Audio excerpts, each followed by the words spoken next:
I sound really fine. 아무렇지 않은 척 아무도 모르게 조심하는데 또 티가 났나 봐. Sound really fine. 너와 함께 했었던 시간이 길었어. 나 봐, 난 네 옷을 또 보고 있어. Hey, hey, yeah, yeah. I can't control. Hey, hey, yeah, yeah. I miss you, baby. Hey, hey, yeah. Good morning. फिर एक नई सुबह और एक नई सुबह के साथ शुरू होते हैं नए चैलेंजेस, नई उम्मीदें और नए सपने। Welcome back to the channel I friends. sound really fine. 아무렇지 않은 척 아무도 모르게 조심하는데 또 티가 났나 봐. Sound really fine. 너와 함께 했었던 시간이 सुबह की शुरुआत अगर हम पॉजिटिव एनर्जी के साथ करेंगे, बिलीव मी, पूरा दिन पॉजिटिव बीतेगा।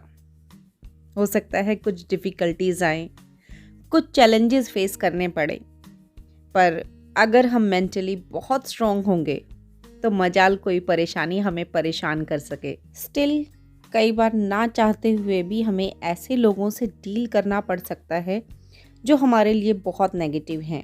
इसीलिए हमको अपना ऑरा इतना मजबूत रखना है, अपने चारों तरफ की जो शील्ड है उसे इतना स्ट्रांग रखना है कि सामने वाले की जो नेगेटिविटी है वो हमें इफ़ेक्ट ही ना करे। यहाँ मुझे बीके शिवानी जी की एक लाइन याद आ रही है। कई बार डोरी में इतनी गांठें पड़ जाती है कि उसे सुलझाना मुश्किल ही नहीं, नामुमकिन हो जाता है। तब अपनी एनर्जी को उन गांठों को सुलझाने में वेस्ट करने के बजाय किसी दूसरी जगह लगाएंगे तो वही सबके लिए बेहतर होगा। ऐसा ही कुछ रिश्तों के साथ भी होता है। भाई मैंने तो इस न्यू ईयर पे यही रेजोल्यूशन लिया है, रिश्ता चाहे कितना भी करीबी क्यों ना हो, हर बार अगर सामने से नेगेटिव रिस्पॉन्स मिलता है तो उसे इग्नोर करो भाई। क्यों एक ऐसे इंसान जिसे आपकी फीलिंग्स की ही कदर नहीं, उसके लिए अपनी मेंटल हेल्थ ख़राब करनी। कई बार रिश्ते इतने नज़दीकी होते हैं जिन्हें चाहते हुए भी हम ख़त्म नहीं कर सकते, पर उस रिश्ते में कम से कम इमोशनल डिपेंडेंसी तो ख़त्म कर ही सकते हैं। खैर वीडियो पे आते हैं। ये वीडियो मैंने शूट किया है सैटरडे अर्ली मॉर्निंग। महक को कॉलेज जाना है तो उसी के लिए मैं उसका ब्रेकफास्ट तैयार कर रही हूँ, पानी वगैरह की बॉटल तैयार कर रही हूँ। लंच आज उसे नहीं लेकर के जाना है, जल्दी उसे घर आना है, तो फ़िलहाल बस उसी की तैयारी चल रही है। ब्रेकफास्ट में मैंने नॉर्मल सिंपल पराठे बनाए, साथ में चाय थी। मेरा अपना पर्सनल कोई ऐसा ख़ास रूटीन नहीं है।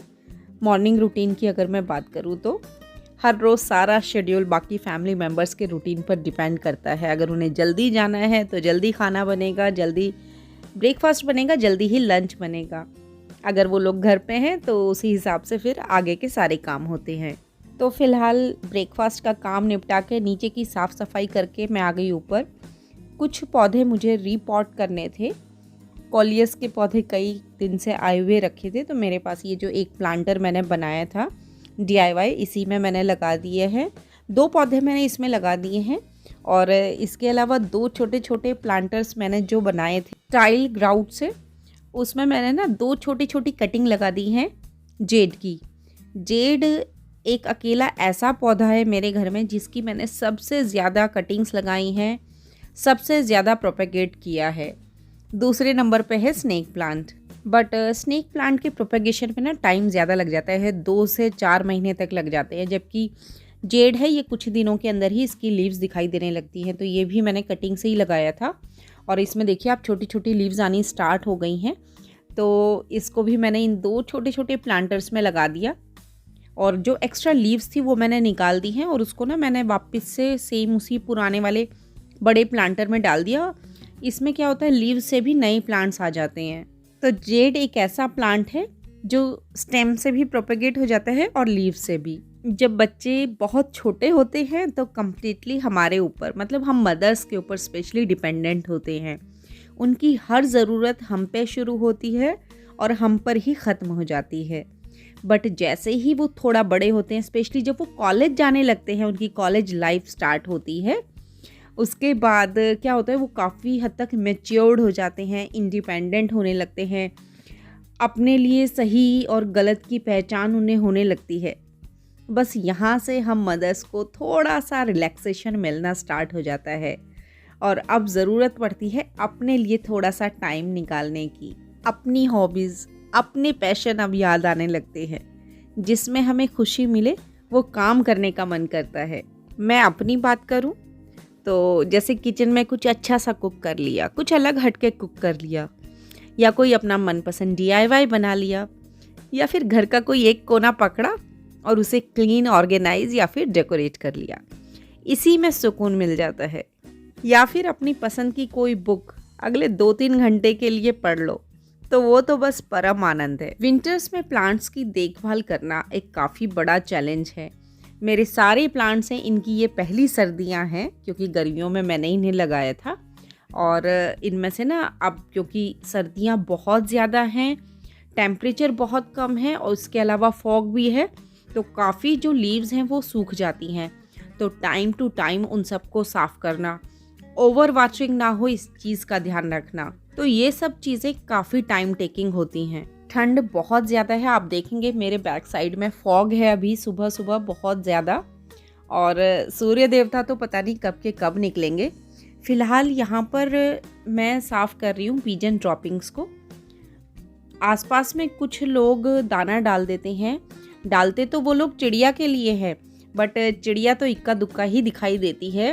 पिजन्स ही पिजन्स चारों तरफ दिखाई देते हैं, स्पेशली जितनी भी हाई राइज बिल्डिंग्स होती हैं आप कहीं भी देखेंगे बहुत ज़्यादा पिजन्स आजकल आप लोगों को देखने को मिलेंगे। पिजन ड्रॉपिंग्स हम ह्यूमन की लंग्स के लिए कितनी ख़तरनाक हो सकती है ये बात शायद आप लोग जानते होंगे। मेरी खुद की सिस्टर है, उसकी बेटी को हॉस्पिटल में एडमिट कराना पड़ा था, इतना ज़्यादा कंडीशन ख़राब हो गई थी, और रीज़न था पिजन की ड्रॉपिंग्स का इनहेल करना। हमारा घर आउटर दिल्ली में पड़ता है और सिर्फ 10 मिनट्स के वॉकिंग डिस्टेंस पे ग्रीन एरिया है हमारे घर से। वहाँ पर बहुत सारे प्लांट्स हैं, बहुत सारे ट्रीज़ हैं बड़े बड़े, और बहुत सारे बर्ड्स भी वहाँ रहते हैं।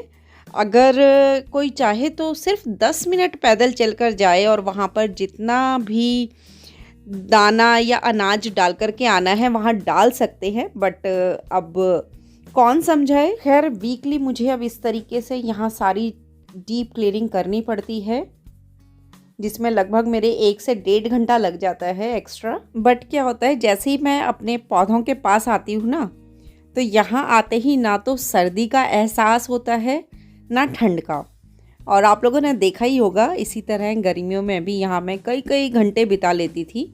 मैं ऐसी ही हूँ, जो मेरे पास है, जो मेरा है, मैं उसमें खुश हूँ। Sound really fine. 아무렇지 않은 척 아무도 모르게 조심하는데 또 티가 나나 봐. Sound really fine. 너와 함께 했었던 시간이 길었어. 널 봐. 난 네 옷을 또 보고 있어. ये जो आर्टिफिशियल ग्रास है इसको साफ़ करना बहुत आसान है। मैं वीकली जो सींक वाली झाड़ू होती है इससे ही साफ़ कर लेती हूँ, अच्छे से साफ़ हो जाती है। इसके अलावा मंथ में एक बार मैं वैक्यूम क्लीनिंग कर देती हूँ। वैक्यूम क्लीनिंग से क्या होता है, बारीक बारीक जो डस्ट है ना वो भी सारी अच्छे से साफ़ हो जाती है। अब विंटर्स हैं तो बार बार धोना इस घास को इतना इजी नहीं है, ऊपर से हमारे यहाँ पर पानी की थोड़ी सी समस्या रहती है, तो उसका भी ध्यान रखना पड़ता है। पर हाँ, इस न्यू ईयर पे ये भी मैंने सोचा है कि आने वाले साल में अपने ऊपर किसी भी तरीके का फिजिकल या मेंटल उतना ही प्रेशर मैं लूँगी जो आगे चलकर मेरे ऊपर हावी ना हो। चाहे कोई भी काम करो, inner peace is the most important thing. इसके अलावा हैप्पीनेस यानी खुशियाँ कभी भी शर्तों के साथ नहीं मिल सकती। जैसे अगर हम सोचें कि हमारा अपना घर बन जाएगा तो हम खुश हो जाएंगे, या फिर हमें बड़ी गाड़ी मिल जाएगी तो हम ज़्यादा खुश हो जाएंगे, या हम किसी और से ज़्यादा कुछ लाइफ में अचीव कर लेंगे तो हम उससे ज़्यादा खुश होंगे।